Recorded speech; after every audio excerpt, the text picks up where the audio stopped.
Hello students, मेरा नाम अनिमा तिवारी है। आई होप सो आप लोग बहुत अच्छे हो। आज हम बात करेंगे आरपीएससी असिस्टेंट प्रोफेसर की पीवाईक्यूज की।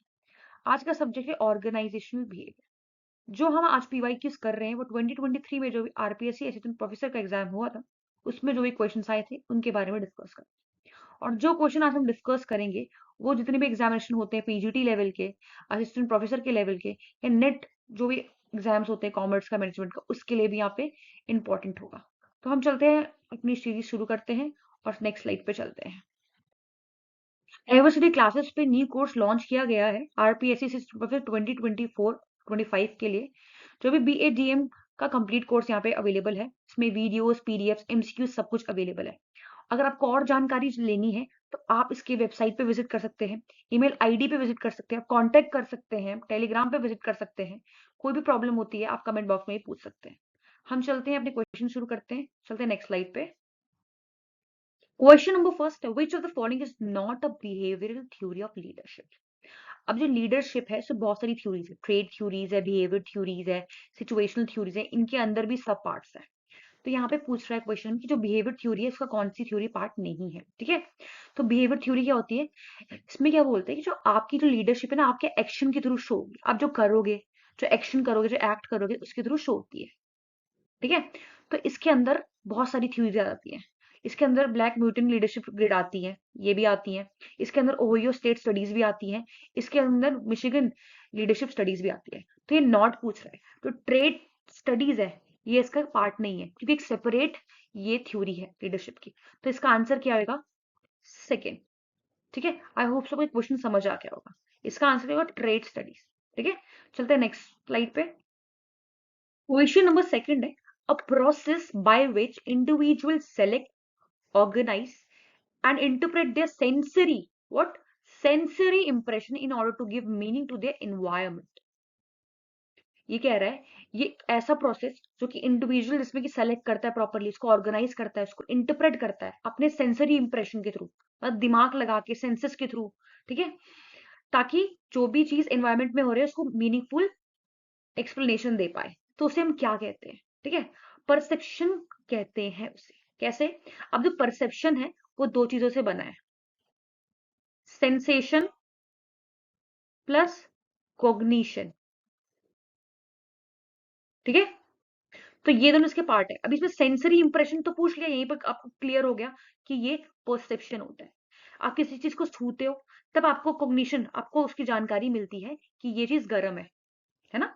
फॉर एग्जाम्पल कोई गर्म चीज थी, आपने उसको पहले सेंस किया, सेंसरी के थ्रू लिया आपने, फिर बाद में कॉग्निशन आया आपको कि पता लगा कि वो चीज गर्म है। ठीक है, तो इसका आंसर क्या होगा? Perception is the correct answer to this question. ठीक है, आई होप सबको समझ आ गया होगा। चलते हैं नेक्स्ट क्वेश्चन पे। क्वेश्चन नंबर थर्ड है, which one of the following is the correct explanation of group cohesion. Group cohesion का मतलब क्या होता है? एक ग्रुप है, उसमें कोहेशन बना के रखना, इसमें उसमें मेल मिलाप बना के रखना। मतलब आप जो भी काम कर रहे हो पार्टिसिपेटली काम करो, सबका पार्टिसिपेशन होना चाहिए, सबका कंसेंट होना चाहिए। और जो भी कोई स्टेप्स ले रहे हो, कोई भी प्रॉब्लम सॉल्व कर रहे हो, कोई भी चीज कुछ भी कर रहे हो, आप म्यूचुअली कंसेंट के साथ, म्यूचुअली रिस्पेक्ट के साथ करना है। सब कुछ मिलजुल के करना है इन टोटलिटी में। तो इसका क्वेश्चन का आंसर क्या होएगा, डायरेक्टली पता कर लेते हैं। Quantity and quality of the group work output, नहीं ये तो मैंने अभी आपको नहीं बताया। सेपरेट देमसेल्स तो होता ही नहीं, सेपरेशन की बात तो ग्रुप क्वेश्चन में होती ही नहीं है, तो ये भी नहीं होगा option. Doing core job task with effectiveness, इसमें ग्रुप की बात तो हो ही नहीं रही है, तो इसलिए ऑप्शन नहीं हुआ। Members of a group support and validate one other while at work, इसका मतलब वो साथ में रहते हैं, एक दूसरे को वर्क पे हेल्प करते हैं। मैंने जो जो चीज बताई, ग्रुप क्वेश्चन का मतलब मेल मिलाप करके चलना, सबको इक्वली पार्टिसिपेट करना, एक दूसरे की हेल्प करना। ठीक है, तो इसका आंसर, करेक्ट आंसर क्या आएगा? Fourth, option number fourth. ठीक है, आई होप सो ये क्वेश्चन समझ आया होगा। चलते हैं नेक्स्ट क्वेश्चन पे। क्वेश्चन नंबर फोर्थ है, dash the situation in which a person inaccurately perceive a second person and resulting expectation cause the second person to behave in a way consistent with the original perception.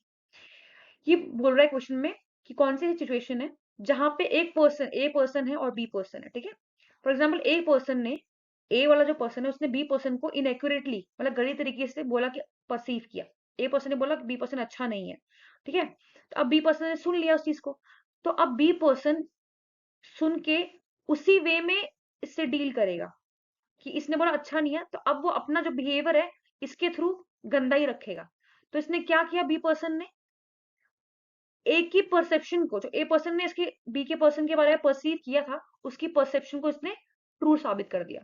बल्कि B person बुरा नहीं था, लेकिन a person B person को बोल रहा था तो बुरा है, तो इसलिए बी पर्सन ने ए पर्सन को की परसेप्शन को यहाँ पे ट्रू प्रूफ कर दिया। किस किस वे में, उसने गलत अपने आप को बिहेव करके उसके थ्रू प्रूव कर दिया। एक और एग्जाम्पल दे देती हूँ। फॉर एग्जाम्पल यूजीसी नेट आप एग्जाम देते हो, ठीक है।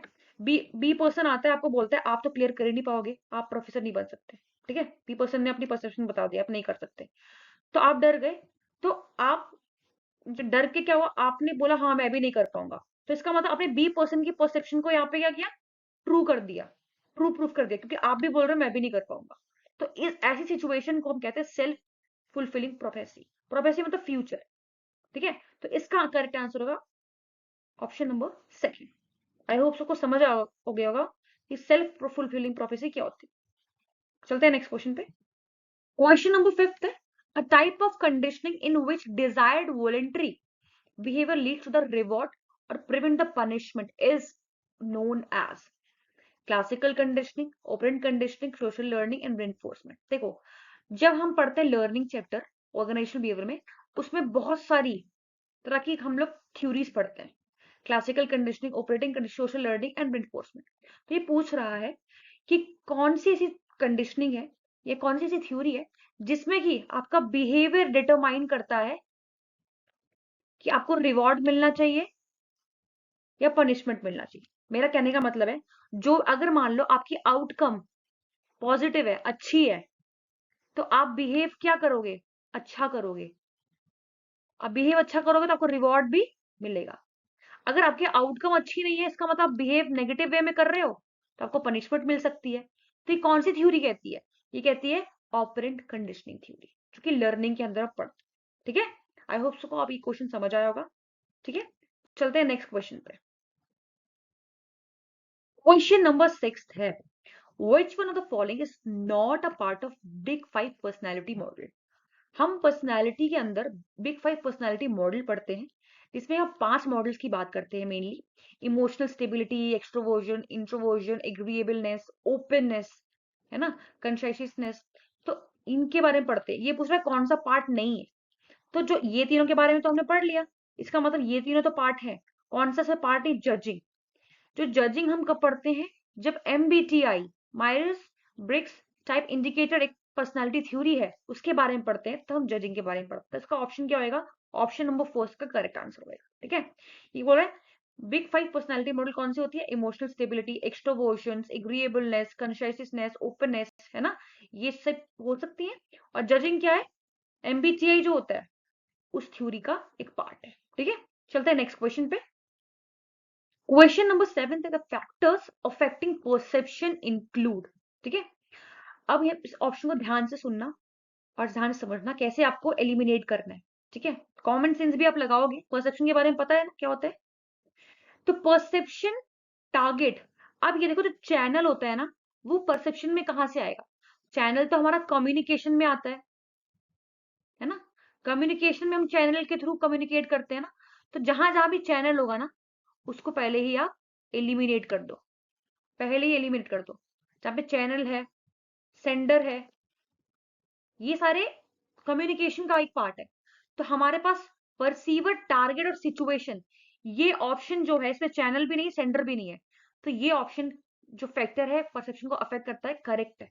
क्यों, क्योंकि जो परसेप्शन है वो इन्फ्लुएंस होता है परसीवर से, मतलब कि जो इंडिविजुअल के कैरेक्टरिस्टिक्स होते हैं, ठीक है, उससे, ठीक है। तो टारगेट मतलब जिसको हम परसीव कर रहे हैं, जिस ऑब्जेक्ट को हम परसीव कर रहे हैं, उसको वो भी इफेक्ट करता है, उसको भी इफेक्ट करता है। सिचुएशन, कहाँ पे, कहाँ पे परसेप्शन हम कर रहे हैं, कंटेक्स्ट क्या है, वहां पे प्लेस क्या है, तो उससे भी इफेक्टेड होता है। तो आई होप सो आपको ये क्वेश्चन समझ आ गया होगा, और कॉमन सेंस से कैसे एलिमिनेट करते हैं ऑप्शन को वो भी समझ आओ। चलते हैं नेक्स्ट क्वेश्चन पे।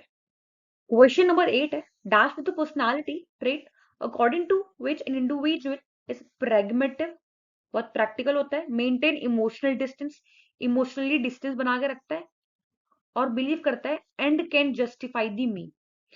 इसका मतलब जो बहुत प्रैक्टिकल है, दूसरों से मतलब नहीं रहता, सोशल डिस्टेंसिंग लगता है, रखता है, ठीक है, वो पर्सन कौन होता है।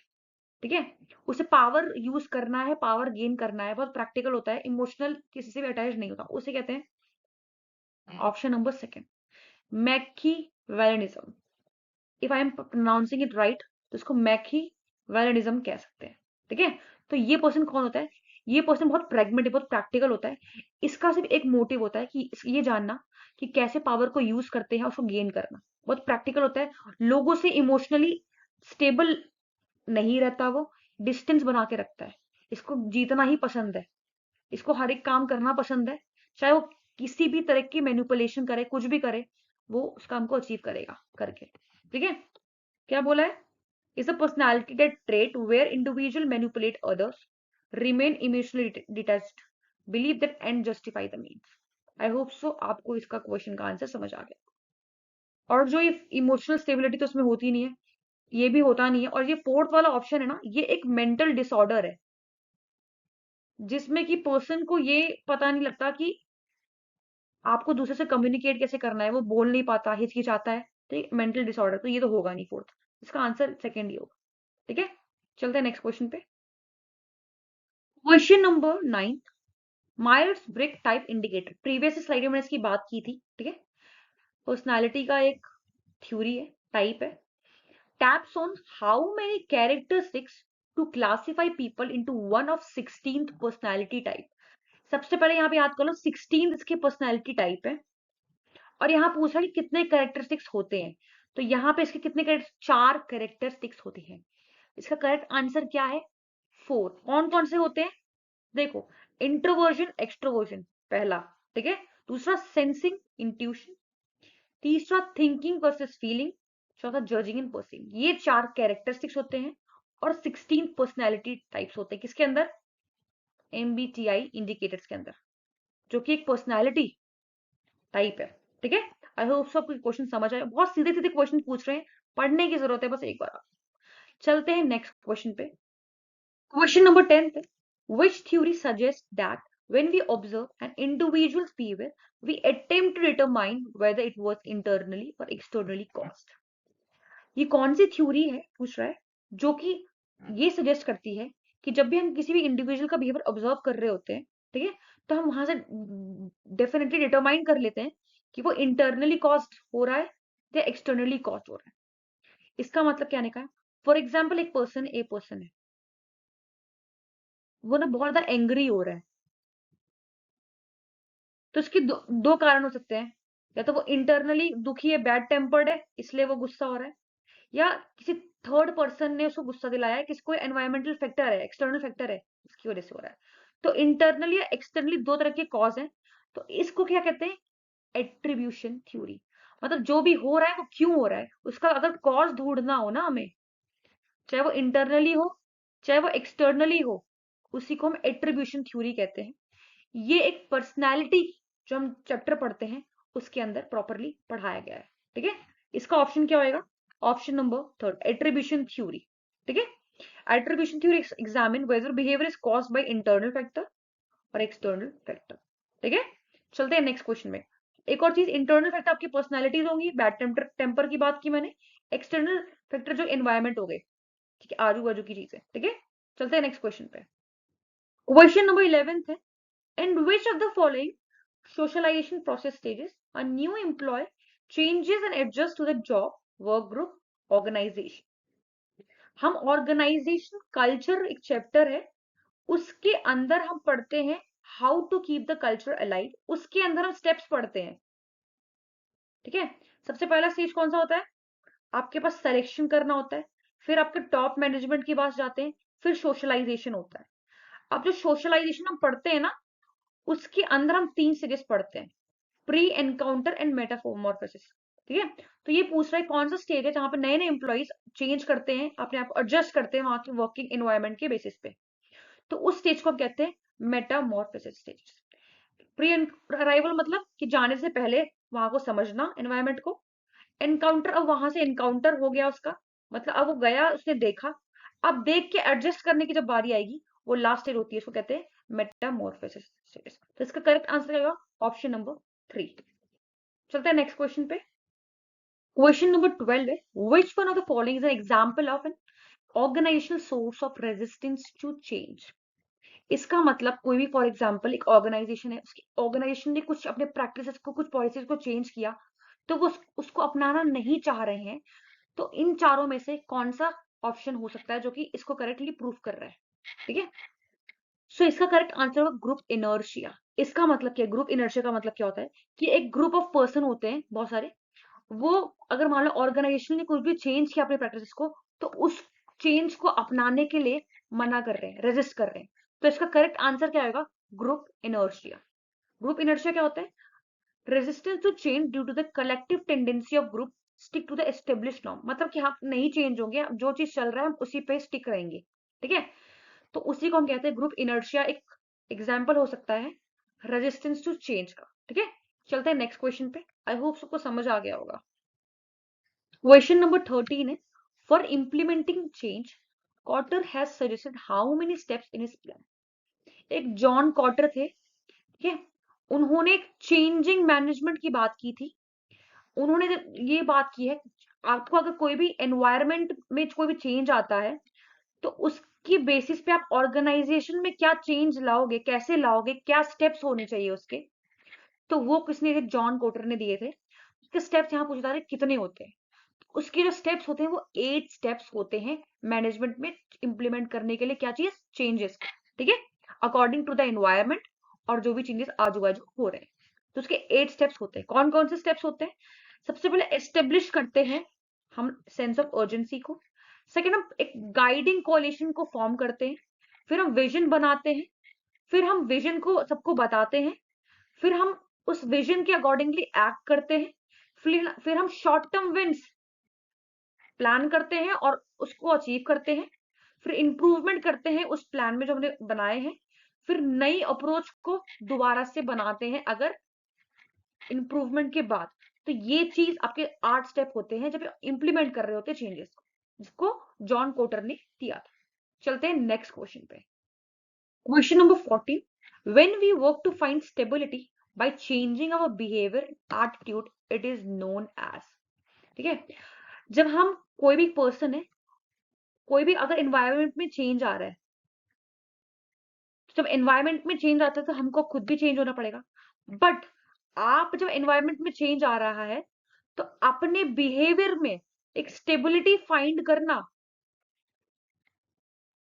इस चेंजिंग एनवायरनमेंट के हिसाब से खुद को चेंज करके स्टेबल होना, उसको क्या कहते हैं? उसे कहते हैं एलोस्टेसिस। क्या कहते हैं? एलोस्टेसिस। Achieving stability through psychological and physiological changes in response to stress and environmental demands। इसका मतलब कि आपने एक स्टेबिलिटी अचीव कर ली अपने बिहेवियर में, जो भी आपके पास इन्वायरमेंटल के स्ट्रेस के डिमांड्स थी उसके बेसिस पे। कैसे? साइकोलॉजिकल और फिजियोलॉजिकल चेंजेस को स्टेबल करके। ठीक है, आई होप सबको समझ आ गया होगा क्वेश्चन का आंसर। इसका आंसर होगा एलोस्टेसिस। ठीक है, ये क्वेश्चन पे मार्क कर लो, थोड़ा यूनिक क्वेश्चन है। ठीक है, चलते हैं नेक्स्ट क्वेश्चन पे। क्वेश्चन नंबर 15 है, match the correct pair of motivation theory with their proposal. हमने मोटिवेशन थ्योरीज पढ़ी है, बहुत सारी थ्योरीज पढ़ी है, theory X Y, ERG theory, expectancy theory, theory Z. बहुत ये यहाँ पे ऑप्शन में सिर्फ 4 थ्योरीज हमको दी हुई हैं। ठीक है, तो इनको मैच करना है। तो थ्योरी जेड जो है किसने दी थी? आउची थ्योरी ने दी थी, इन्होंने दी थी। ये इससे रिलेटेड है। तो ए का क्या है? फोर्थ। तो ये दोनों ऑप्शन हो सकते हैं, बाकी ये तो फर्स्ट तो होगा नहीं, फोर्थ होगा नहीं, ऐसे एलिमिनेट कर दिया। ठीक है, सेकंड, थ्योरी एक्स और वाई किसने दी थी? MC Gregor. तो बी का क्या होगा? थर्ड ऑप्शन ये। अब ये भी एलिमिनेट हो गया, इसका मतलब ऑप्शन कौन सा होना चाहिए? सेकंड। सी का क्या होगा? ईआरजी थ्योरी किसने दी है आपके पास? सीपी एल्डरफोर्ड ने दिया। ईआरजी का मतलब थ्योरी का क्या होता है? Existence, relatedness and growth theory. ठीक है, एक्सपेक्टेंसी थ्योरी किसने दिया है? विक्टर ब्रूम ने। तो इसका करेक्ट आंसर क्या होगा? Option number second. ठीक है, ये मोटिवेशन की थ्योरी है, उसको हमने मैच कर दिया। ठीक है, चलते हैं नेक्स्ट क्वेश्चन पे। क्वेश्चन नंबर 16 है, which one of the following is not a part of Lewis 3 step model of change process. हम ऑर्गेनाइजेशनल कल्चर के अंदर हम लुईस के 3 steps model of change process पढ़ते हैं, मतलब कि ग्रुप स्टैंडर्ड्स को चेंज कैसे करेंगे उसके बारे में पढ़ते हैं। तो ये पूछ रहा है कौन सी इन चारों ऑप्शन में से इसका पार्ट नहीं है। तो इसमें फ्रीजिंग, अनफ्रीजिंग और मूवमेंट ये तीनों होती है। इसका मतलब ये और ये तो है। कौन सी? कोरिजन। करेक्ट आंसर क्या है? कोरिजन इसका पार्ट नहीं होता। ठीक है, तो इसका ऑप्शन क्या है? फोर्थ। ठीक है, Lewis three steps models includes unfreezing, movement, refreezing. Coercion is not part of this model. तो इसका करेक्ट आंसर क्या होगा? Option number fourth. चलते हैं नेक्स्ट क्वेश्चन पे। और जो लुईस थ्री स्टेप मॉडल बहुत इंपॉर्टेंट है, बहुत ज्यादा हर एग्जामिनेशन में पूछा जाता है, इसके बारे में बढ़िया से पढ़ लीजिएगा। चलते हैं नेक्स्ट क्वेश्चन पे। Question number 70, which one of the following consequences of stress contributes positively to the employee performance? देखो ये जो क्वेश्चन है, सिंपली इसका आंसर कॉमन सेंस से भी निकल सकता है। ये स्ट्रेस के कॉन्सिक्वेंसेस पूछ रहा है मेरे से, तो सबसे पहला जो कॉन्सिक्वेंसेस आएगा पॉजिटिव वे में पूछ रहा है, तो यहाँ पे डिप्रेशन नेगेटिव टर्म है, रस्ट आउट भी नेगेटिव टर्म है। ठीक है, तो इसका करेक्ट आंसर क्या होगा? ईस्ट्रेस। ईस्ट्रेस क्या होता है? जो कि आपकी परफॉर्मेंस को, ये पॉजिटिव, एक स्ट्रेस होता है, एक ईस्ट्रेस होता है। ईस्ट्रेस मतलब हर चीज पॉजिटिव होती है, तो आपकी परफॉर्मेंस को इंक्रीज करती है। हर चीज पॉजिटिव होती है ईस्ट्रेस में।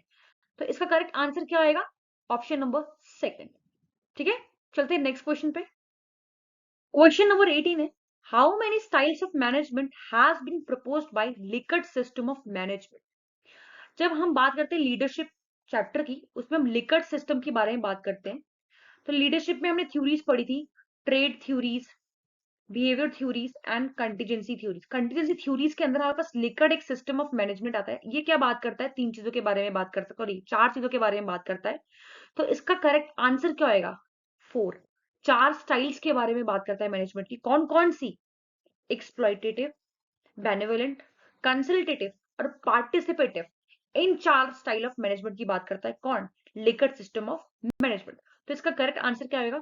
Option number first. चलते हैं नेक्स्ट क्वेश्चन पे। क्वेश्चन नंबर 19 है, path goal theory of leadership was proposed by. अब देखो, जो पाथ गोल थ्योरी है ना, वो जब लीडरशिप थ्योरी पढ़ते हैं हम, उसके अंदर हम, मैं फिर दोबारा बता रही हूँ, फिर ट्रेड थ्योरी आती है, बिहेवियर थ्योरी आती है, सिचुएशनल थ्योरी। सिचुएशनल थ्योरी के अंदर बहुत सारी थ्योरी आती है, उसमें से एक थ्योरी कौन सी है? पाथ गोल थ्योरी। अब जो पाथ गोल थ्योरी है, वो किसने दी थी? सीधा पूछ लिया, लीडरशिप की। तो वैसे तो आपको पता लग जाना चाहिए कि किसने दिया है, क्योंकि बहुत ईजी है। इसका करेक्ट ऑप्शन है रॉबर्ट हाउस। इसने पाथ गोल थ्योरी दी है लीडरशिप की। पाथ गोल थ्योरी क्या बोलता है? जो लीडर है वो आपको एक पाथ शो करेगा कि आपको अपने गोल्स को कैसे अचीव करना है। ठीक है, अब जब गोल्स को अचीव करना है, तो वो ये उसने ये बोला है इस थ्योरी में कि कुछ क्वालिटीज भी आपके पास होनी चाहिए उस गोल पे जाके अचीव करने के लिए, आपको एम को। तो इसका मतलब होता है पाथ गोल थ्योरी जो है किसने दी है? रॉबर्ट हाउस ने। ठीक है, देखो ये क्या बोलता है? How leader can motivate follower to achieve goal by providing the clear path. ठीक है, करेक्ट आंसर क्या है इसका? Robert House. चलते हैं नेक्स्ट क्वेश्चन पे। Which one of the following is not a part of situational theory of leadership? मैंने फिर बताया, लीडरशिप थ्योरी में प्रीवियस स्लाइड में ही बताया, तीन तरह की होती है, इसके अंदर भी सब पार्ट्स होते हैं। पहली ट्रेट होगी, दूसरी बिहेवियर होगी, मेन सिचुएशनल थ्योरी। सिचुएशन के अंदर ही आपको पूछ रहा है कौन सा पार्ट नहीं है लीडरशिप थ्योरी का सिचुएशन थ्योरी के अंदर। तो फिटलर कंटिजेंसी मॉडल सिचुएशनल थ्योरी जो लीडरशिप की है उसका पार्ट है। पाथ गोल थ्योरी भी है और लाइफ साइकिल थ्योरी, ये तीनों तो पार्ट है। कौन सा पार्ट नहीं है? Leadership continuum. लीडरशिप कॉन्टिनम का मतलब एक तरह का स्केल जिसपे हम लीडरशिप के एबिलिटी को प्रॉपरली तरह से नाप सकते हैं, कैपेबिलिटीज को, एबिलिटी को नाप सकते हैं। तो एक तरह की स्केल, एक तरह का फ्रेमवर्क है। ठीक है, उसका करेक्ट ऑप्शन क्या होगा? Option number fourth. ये एक फ्रेमवर्क है जो कि किसने दिया है, ये भी याद कर लो, टेनेनबॉम एंड शेमिट, इन्होंने दिया है ये लीडरशिप कॉन्टिनम। ठीक है, चलते हैं नेक्स्ट क्वेश्चन पे। क्वेश्चन नंबर 21 है, who has given reinforcement theory of motivation? हम रेनफोर्समेंट थ्योरी जो है हम बात करते हैं उसकी लर्निंग में भी। लर्निंग में जो थ्योरी ऑपरेंट कंडीशनिंग, उसमें हम बात करते हैं रेनफोर्समेंट की, जो कि हमने किस बात की थी? स्किनर ने दिया था। अब हमने किस में बात की? लर्निंग में भी बात की चैप्टर में। अब मोटिवेशन में भी हम रेनफोर्समेंट थ्योरी के बारे में बात करते हैं। इसको किसने दिया है? आंसर डायरेक्टली क्या है? BF Skinner. रेनफोर्समेंट थ्योरी क्या बोलती है, मैंने आपको प्रीवियस स्लाइड में भी बताया है कि जो आपके पास आउटकम है तभी रिपीट करोगे, सॉरी बिहेवियर तभी रिपीट करोगे जब आउटकम आपका पॉजिटिव होगा। पॉजिटिव होगा तो रिवॉर्ड मिलेगा उससे, ठीक है। और अपना आप बिहेवियर रिपीट कब नहीं करोगे, जब आउटकम नेगेटिव होगा और आपको पनिशमेंट मिलेगी अगर नेगेटिव होगा तो उसका करेक्ट आंसर क्या आएगा, BF स्किनर। चलते हैं नेक्स्ट क्वेश्चन पे। क्वेश्चन नंबर 22 है, balance theory of group formation is proposed by. हम ऑर्गेनाइजेशनल बिहेवियर के अंदर एक पढ़ते ग्रुप डिसीजन मेकिंग चैप्टर, उसके अंदर हम ग्रुप डिसीजन या ग्रुप फॉर्मेशन के थ्योरीज पढ़ते हैं, इसमें कि exchange theory, balance theory, hormones theory आती है। तो हम बैलेंस थ्योरी की बात कर रहे हैं, किसने दी है, ये दी है थियोडोर न्यूकॉम्ब ने। ये बैलेंस थ्योरी क्या बोलती है कि हम ग्रुप की जब फॉर्मेशन करते हैं तो उसमें सेम कैरेक्टरिस्टिक, सेम एटीट्यूड वाले पर्सन को लेके आएंगे। अगर कोई फ्यूचर में कुछ चेंजेस होते हैं ना इनके एटीट्यूड में या कैरेक्टरिस्टिक्स में, उसको बैलेंस करना, उसको इक्विलिब्रियम में रखना ही इस थ्योरी का काम है, तभी एक ग्रुप फॉर्मेशन हो पाएगी अच्छे ढंग से। तो किसने दी थी, थियोडोर न्यूकॉम्ब ने। इसका ऑप्शन सेकेंड है। चलते हैं नेक्स्ट क्वेश्चन पे।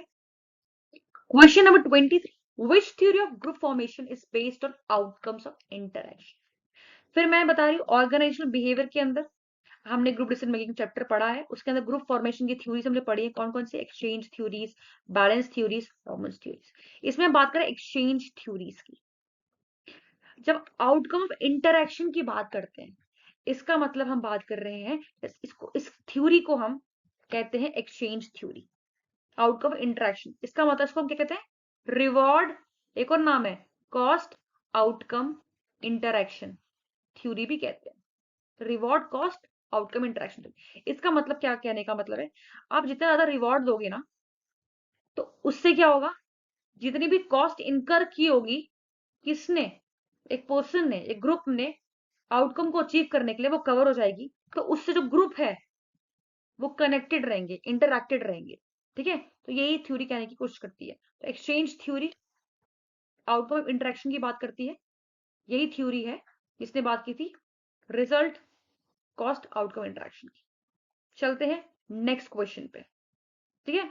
और ये थ्योरी दी किसने, बहुत इंपॉर्टेंट है, ये लर्न कर लो, कैली और थाइबॉट ने, ठीक है।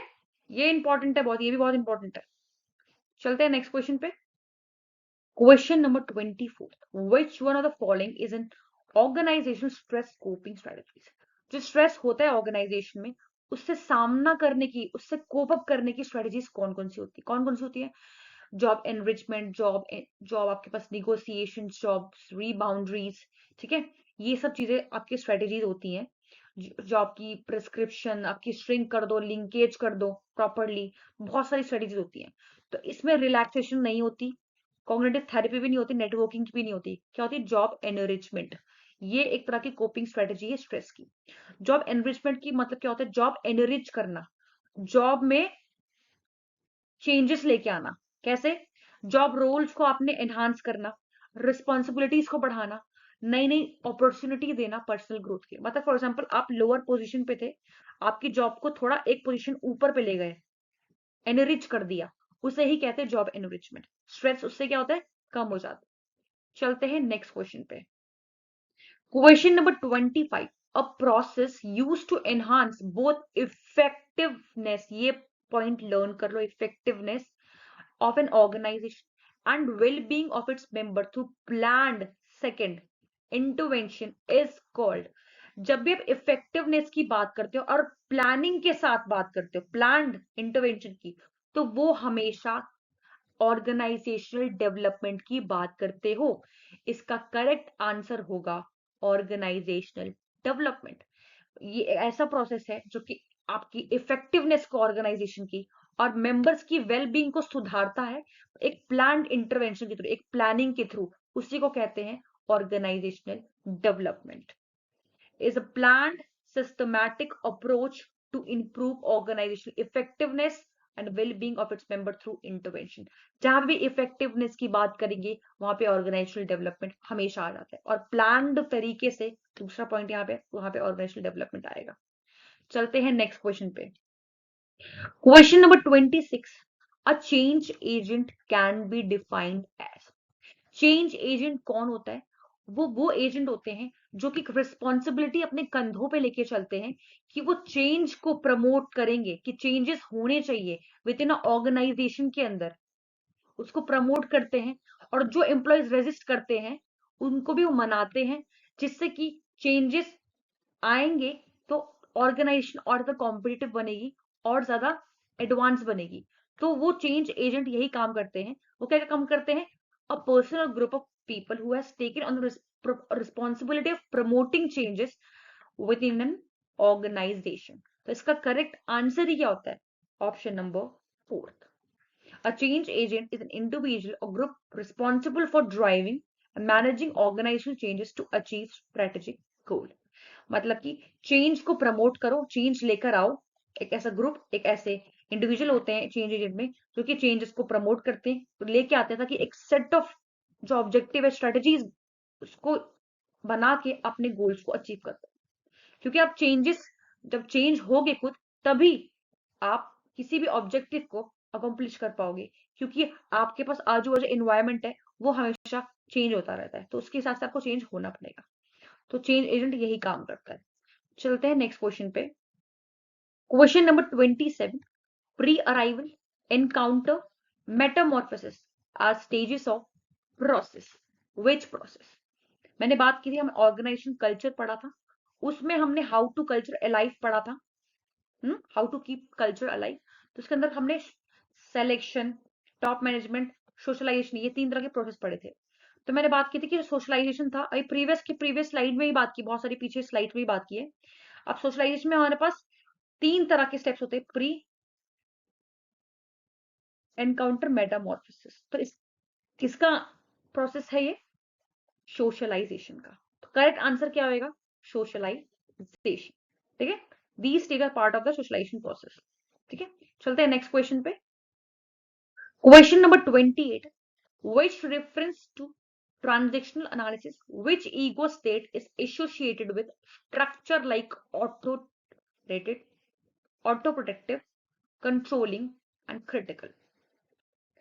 इसका मतलब ऑथोरेटिव, ऑटो प्रोटेक्टिव, कंट्रोलिंग और क्रिटिकल, ये किसके कैरेक्टरिस्टिक्स होते हैं? कौन सा ईगो स्टेट है जो ट्रांजेक्शन एनालिसिस में बताया गया है? उससे हम कहते हैं पेरेंट, क्योंकि वो ऑटोमेटिकली प्रोटेक्टिव हो सकते हैं। ठीक है, अपने डिसीजन बोलते हैं ये करना है, आपको ये करना है। कंट्रोलिंग वो करते हैं, और क्रिटिकल भी वही काम करते हैं। तो इसका करेक्ट आंसर क्या होता है? Parent is the correct ego state which is associated with a structure like authoritative, autoprotective, controlling and critical। इसका आंसर क्या है? First option. नेक्स्ट क्वेश्चन पे चलते हैं। Question number 29। JRP French and Bertrand Raven have identified which as a base of power। जो French और Raven है, इन्होंने 5 बेस ऑफ पावर को आइडेंटिफाई किया था। कौन कौन सी? Legitimate power, reward power, coercive power, export power. और फिफ्थ कौन सी? रिफरेंट, जिसको हम टेरिस्टिमेटिक पावर भी कह सकते हैं। तो देखो ये 4 पावर किसमें?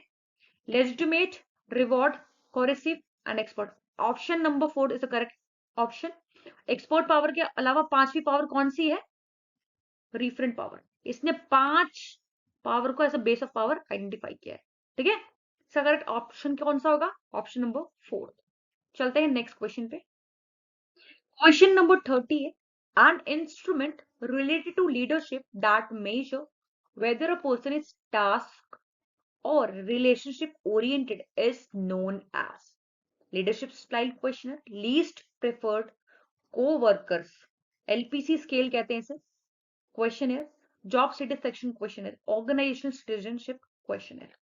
देखो, हम लीडरशिप में 3 तरह के थ्योरीज पढ़ते हैं। मेन वाली ट्रेड, बिहेवियर और सिचुएशन, इनके अंदर, तीनों के अंदर अलग अलग आती है थ्योरीज। और सिचुएशन के अंदर सबसे पहले फ्रिडमैन जो होता है, वो कंटिन्यूसी थ्योरी आती है। उसके अंदर हम बात करते हैं least preferred coworker questionnaire scales की। इस स्केल पे नापते हैं हम कि जो पर्सन है वो टास्क ओरिएंटेड है या रिलेशनशिप ओरिएंटेड है। तो इसका करेक्ट आंसर क्या होना चाहिए? Least preferred co-worker question. ठीक है, यही ऑप्शन जो है इस क्वेश्चन को करेक्टली प्रूफ करता है। यहाँ पे हमारे ऑल 30 क्वेश्चंस कंप्लीट होते हैं, पीवाईक्यू जो भी आरपीएससी असिस्टेंट प्रोफेसर में आए हुए थे 2023 में। आपको कोई भी क्वेरीज होती है, कोई भी प्रॉब्लम होती है, आप कमेंट बॉक्स में पूछ सकते हैं। अगर आपको कोई भी एवर स्टडी क्लासेस का कोर्स लेना है आरपीएससी से रिलेटेड, या कोई भी असिस्टेंट प्रोफेसर से रिलेटेड, या पीजीटी या यूजीसी नेट से रिलेटेड, तो यहाँ पे कॉन्टेक्ट नंबर्स गिवन है, वेबसाइट भी विजिट कर सकते हैं। ठीक है, यहाँ पे जाके सारी क्वेरी को रिजॉल्व कर सकते हैं। Thank you very much.